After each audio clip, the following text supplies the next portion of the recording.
Hey friends, welcome back to our channel. So இந்த வீடியோவில் என்ன பார்க்க போகிறோன்னா என்னோடய காரை பற்றி தான். ஸோ என்னோடய காரை பற்றின ஒரு வாக் அரவுண்ட் வீடியோ இல்லை ஒரு டீட்டெயில்டான ஒரு வீடியோ கூடன்னு சொல்லலாம். அது வந்து ஏற்கனவே வந்து ஒரு 2 years பிஃபோர் போஸ்ட் பண்ணியிருக்கேன்.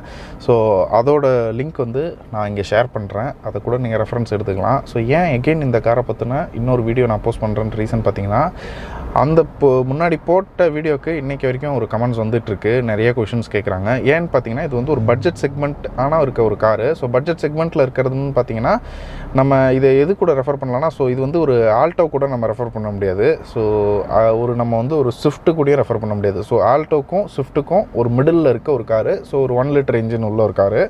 ஸோ இது வந்து ஒரு டாப் வேரியண்ட் காரு. ஸோ இதனால் இதுக்கு வந்து கொஞ்சம் பேர் கமெண்ட்ஸ் பண்ணி இது செகண்ட் ஹேண்டில் வாங்கலாமா அப்படின்னு கமெண்ட்ஸில் கேட்டாங்க.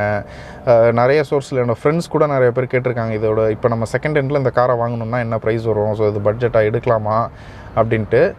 இன்னொரு ரீசன் பார்த்தீங்கன்னா, இந்த கார் வந்து கரெக்டாக இப்போ இந்த மாடல் வந்து நம்ம நார்மலாக நம்ம வாங்க முடியாது. இது வந்து இந்த எக்ஸாக்டாக இந்த மாடலே வேணும்னா அது கமர்ஷியல் செக்ஷனில் தான் இருக்குது. அதாவது மாருதி கமர்ஷியல் வெஹிக்கிள்ஸ், இந்த கேப் ஓட்டுறவங்க இருக்காங்க இல்லையா, ஸோ அதில் வந்து இந்த டூர் வெஹிக்கிள்ஸ்னு சொல்லுவாங்க. ஸோ டிசைர் இருக்குது, உங்களுக்கு எர்டிகா இருக்குது, செலீரியோ இருக்குது, வேகனார் கூட எனக்கு இருக்குதுன்னு நினைக்கிறேன். ஸோ அதெல்லாம் அந்த டூர் வெஹிக்கிள்ஸ்ன்னு இருக்கும். பின்னாடி பார்த்தீங்கன்னா டூர்னு மென்ஷன் ஆயிருக்கும். ஸோ அந்த மாதிரி கமர்ஷியல் செக்ஷனில் இந்த எக்ஸாக்ட் செலீரியோ மாடல் கிடைக்குது.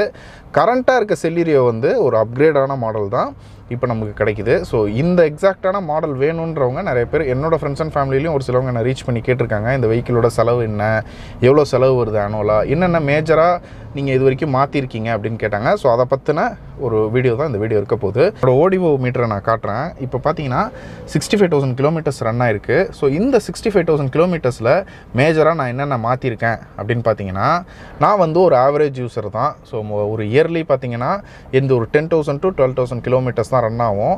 இப்போ சம்டைம்ஸ் நான் வந்து இப்போ எங்கேயாவது வண்டி எடுக்கிறேன் அப்படின்னா ஒரு 800 கிலோமீட்டர்ஸு இல்லை 1200 கிலோமீட்டர்ஸ் இந்த மாதிரி ஒரு அதிகபட்ச கிலோமீட்டர்ஸ் ரன் பண்ணிட்டு தான் திருப்பி வந்து யூஸ் பண்ணுவேன். சிட்டியில் என்னோட கார் ஓடுறதுன்றது ரொம்ப கம்மியான கிலோமீட்டர்ஸ் தான் ஓடும். என்னோடய கார் யூசேஜ் ஃபுல்லாக பார்த்தீங்கன்னா லாங் டிஸ்டன்ஸ் தான்.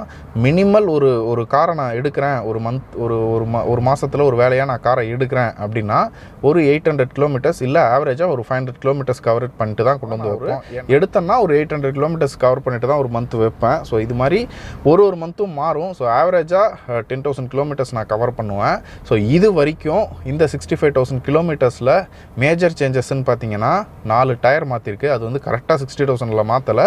ஒரு 2 years பிஃபோரே நாங்கள் அந்த லாக்டவுனுக்கு கொஞ்சம் முன்னாடி வந்து 4 டயரும் மாற்றினோம். ஸோ அதோட எக்ஸ்பென்ஸ் பார்த்தீங்கன்னா ஒரு 13,000 வந்தது. நான் வந்து எம்ஆர்எஃப் டயர் தான் போட்டேன். உங்களுக்கு மற்ற பிராண்ட்ஸும் இருக்குது, அது போனீங்கன்னா உங்களுக்கு காஸ்ட் அதை விட டிஃபர் ஆகும். ஸோ இந்த காருக்கு 4 டயர் நான் எம்ஆர்எஃப் போட்டதோட காஸ்ட் வந்து பார்த்தீங்கன்னா 13,000 வந்தது. ஸோ அந்த டயர் மாத்திரப்பே பார்த்தீங்கன்னா உங்களுக்கு வந்து வீல் பேலன்சிங், வீல் அலைன்மெண்ட்லாம் பண்ணி கொடுப்பாங்க. ஸோ எல்லாத்தையுமே சேர்த்து உங்களுக்கு வந்து ஒரு 13,000 அப்போ பில் வந்தது. அது ரிலேட்டடான ஒரு பார்ட்டு. அது வந்து கொஞ்சம் நாக்கிங் சவுண்ட் ஒரு சைடு வருது, ஒரு லோயரம் வந்து கொஞ்சம் டிஃபெக்ட் ஆகிருக்கு அப்படின்னு ஒரு சர்வீஸ் சென்டரில் சொன்னாங்க. ஸோ அது ரெண்டையுமே தான் மாற்றணும், ஒன்று மட்டும் மாற்ற முடியாது அப்படிங்கிறதால அதில் ஒரு புஷ்ஷுமாக போயிடுச்சு. ஸோ வந்து லோயர் ஆம்ன்றது உங்கள் வண்டியோட ஃபுல் வெயிட்டையும் அடியில் அதுதான் வாங்கி நிற்கும். ஸோ அதோட அந்த பார்ட் வந்து டிஃபெக்ட் ஆகிடுச்சின்னு சொன்னாங்க. ஸோ அது கூடவே சேர்த்து லிங்க் ராடுன்னு ஒன்று மாற்றணும். அதுக்கப்புறம் அந்த பேலன்ஸ் ராடு புஷ் அப்படின்னு சொல்லி அதெல்லாம் மாற்றினாங்க. ஸோ இதோட காஸ்ட்டுன்னு பார்த்தீங்கன்னா அரௌண்ட் ஒரு 10,000 வந்தது. ஸோ இதெல்லாம் பார்த்தீங்கன்னா நம்ம வந்து ஒரு தேய்மானமாக எடுத்துக்கலாம். ஸோ இந்த பார்ட் வந்து இதனால் போயிருச்சு அப்படின்ட்டு. இதை தவிர்த்து மேஜராக பண்ண செலவு அப்படின்னு பார்த்தீங்கன்னா, ஒரு ட்ரிப்பில் நாங்கள் ரிட்டர்ன் சென்னை வரக்குள்ளே பார்த்தீங்கன்னா ஒரு நாய் குறுக்க வந்து கார் ஃப்ரண்ட்டில் ஓடி வந்துருச்சு. அது எப்படி வந்தது என்ன வந்ததுன்னு எங்களுக்கு தெரியல. ஸோ அதை ஹிட் பண்ணதால் அந்த ரேடியேட்டர் யூனிட்டில் ஒரு சின்ன டேமேஜ் ஆச்சு. அதோட இமேஜஸும் நான் போஸ்ட் பண்ணுறேன். அதுக்குன்னு செப்பரேட்டாக ஒரு வீடியோவும் நம்ம சேனலில் இருக்குது, அதோட லிங்க்கும் நான் இங்கே தரேன். ஸோ அந்த ரேடியேட்டரில் ஒரு சின்ன டேமேஜ் வந்ததால் என்ன ஆகிடுச்சுன்னா, வெஹிக்கிளில் ஓவர் ஹீட் சிம்பிள் வந்துச்சு. ஸோ அந்த ஓவர் ஹீட் சிம்பிள் வந்தோடனே நம்ம வெஹிக்கிளை கம்ப்ளீட்டாக ஸ்டாப் பண்ணிட்டோம். ஸோ அதுக்கப்புறம் என்ன நடந்தது அப்படிங்கிறது அந்த வீடியோவில் இருக்குது. ஸோ இந்த மாதிரி ஓவர் ஹீட் சிம்பிள் வருது காரில் அப்படின்னா நம்ம வெஹிக்கிளை ஃபர்தராக ட்ரைவ் பண்ணக்கூடாது, நம்ம கம்ப்ளீட்டாக ஸ்டாப் பண்ணிடணும். டோ பண்ணி எடுத்துகிட்டு போய் தான் சர்வீஸ் சென்டரில் கொடுக்கணும். ஸோ அதே தான் நானும் பண்ணேன். ஸோ அப்போ வந்து பார்த்திங்கன்னா நம்ம இதெல்லாம் இனிஷியல் ஸ்டேஜில் கரெக்டாக நம்ம அந்த வார்னிங்லாம் பார்த்து நிறுத்தினதால் நமக்கு வந்து இன்சூரன்ஸ்லேருந்து நமக்கு கவரேஜ் வந்துருச்சு. ஸோ அவங்க மாற்றினதுன்னு பார்த்திங்கன்னா அந்த ரேடியேட்டர் ஃபேனு, அதுக்கப்புறம் அந்த ஃப்ரண்ட்டில் அந்த அலுமினியம் இது மாதிரி ஒன்று இருக்கும், அந்த ரேடியேட்டர் யூனிட்டு, அந்த கூலிங் யூனிட்டு, அந்த ரேடியேட்டர் ஹோஸ்லாம் மாற்றினாங்க. ஸோ இதோட காஸ்ட்டுன்னு நான் பார்த்தா ஒரு 9,000 ரூபா. ஸோ நான் ஃபஸ்ட்டு சொன்னது பார்த்திங்கன்னா ஒரு 12,000 ஆச்சு, ஒரு 13,000, அதுக்கப்புறம் ஒரு 19,000. ஸோ அரவுண்டு பார்த்திங்கன்னா உங்களுக்கு வந்து ஒரு 35,000க்குள்ளே ஒரு செலவு. இது வரைக்கும் இதெல்லாம் மேஜர் செலவு, நம்ம காருக்கு பண்ண மேஜர் செலவு. ஸோ இது இன்னொன்று வந்து இந்த நாய் வர்றது அப்படிங்கிறது வந்து நம்ம வந்து ஒரு அன்எக்ஸ்பெக்டடான விஷயந்தான். பட் அந்த மாதிரி ஆயிடுச்சுன்னா நம்ம அதுக்கப்புறம் என்ன பண்ணுறோன்றது தான் முக்கியம். ஏன்னா நம்ம இந்த மாதிரி ஒரு சிச்சுவேஷனில் நம்ம வந்து வண்டி அதை கவனிக்காமல் ஓட்டிகிட்டு வரோன்னா வண்டி தானாகவே பிரேக் டவுன் ஆகி நின்றுடும். உங்களுக்கு வந்து அந்த கூலண்ட் வந்து லீக் ஆகிட்டே இருக்கும். ஸோ அது வந்து ஒரு சின்ன லீக்கேஜ் ஆகிற மாதிரி ஆயிடுச்சு இந்த நாய் அடிபட்டதில். ஸோ அதனால் நம்ம அதை மாற்றிடுறது பெஸ்ட்டு தான் அப்படின்னு சொன்னாங்க. ஸோ மாருதியில் அதுக்கப்புறம் அது என்னென்ன சேஞ்ச் பண்ணாங்களோ அந்த பார்ட்ஸ்லாம் என்கிட்டே கொடுத்துட்டாங்க.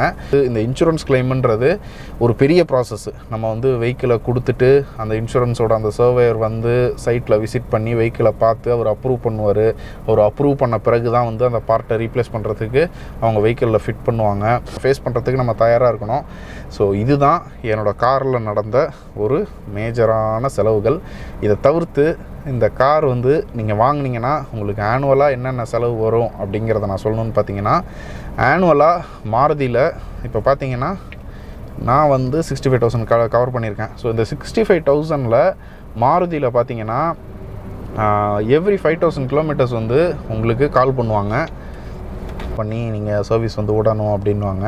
ஸோ ஆக்சுவலாக இந்த மாதிரி கார்ஸ் வந்து 10,000 கிலோமீட்டர்ஸ் ஒன்ஸ் தான் பண்ணணும் நம்ம சிந்தட்டிக் ஆயில் யூஸ் பண்ணக்குள்ள. பட் மாருதியில் அவ்வளோ லாங்காக வச்சுக்க மாட்டாங்க. ஒரு 5,000 கிலோமீட்டர்ஸே வெஹிக்கிளை வாங்கி அது என்ன ஏது அப்படின்னு பார்ப்பாங்க. ஸோ உங்களுக்கு அந்த சர்வீஸ் பொறுத்து தான் அந்த காஸ்ட் வரும். ஸோ ஏதாவது உங்களுக்கு போயிருந்ததுன்னா அதுக்கேற்ற மாதிரி மாற்றி கொடுப்பாங்க. ஸோ இல்லை அப்படின்னா வெறும் ஆயில் சேஞ்ச் மட்டும் பண்ணுறீங்கன்னா அதுக்கேற்ற மாதிரி ஒரு பில்லிங் வரும். ஸோ அந்த பில்லிங் வந்து ஒரு 5,000க்குள்ளார வரும் ஆயில் சேஞ்ச் பண்ணுறதோட.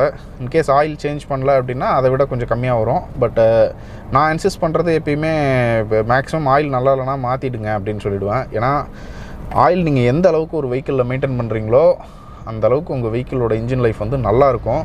ஸோ அதில் நம்ம வந்து காசு எந்த மிச்சம் பண்ணுறது அது மாதிரி எதுவுமே பண்ணக்கூடாது.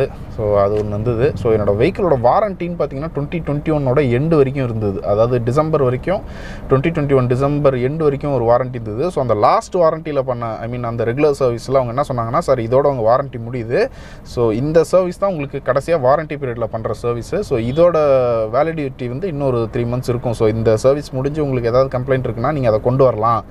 அது வந்து இந்த சர்வீஸில் இஷ்யூனா நாங்கள் அதை ஃப்ரீயாகவே பண்ணி தருவோம், வேறு ஏதாவது ஃபால்ட்டுனா நாங்கள் அதை தனியாக அட்ரஸ் பண்ணுவோம் அப்படிங்கிற மாதிரி சொன்னாங்க. ஸோ இதுக்கப்புறம் இப்போ நான் வந்து சர்வீஸ் வந்து எனக்கு தெரிஞ்ச என் பிரதரின்லாம் ஒரு இடத்துல கார் கொடுப்பாங்க.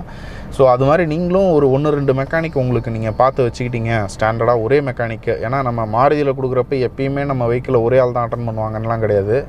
அப்போதைக்கு எந்த டெக்னீஷியன் அவைலபிளாக இருக்காங்களோ அவங்க தான் நம்ம வெஹிக்கிள் அட்டன் பண்ணுவாங்க.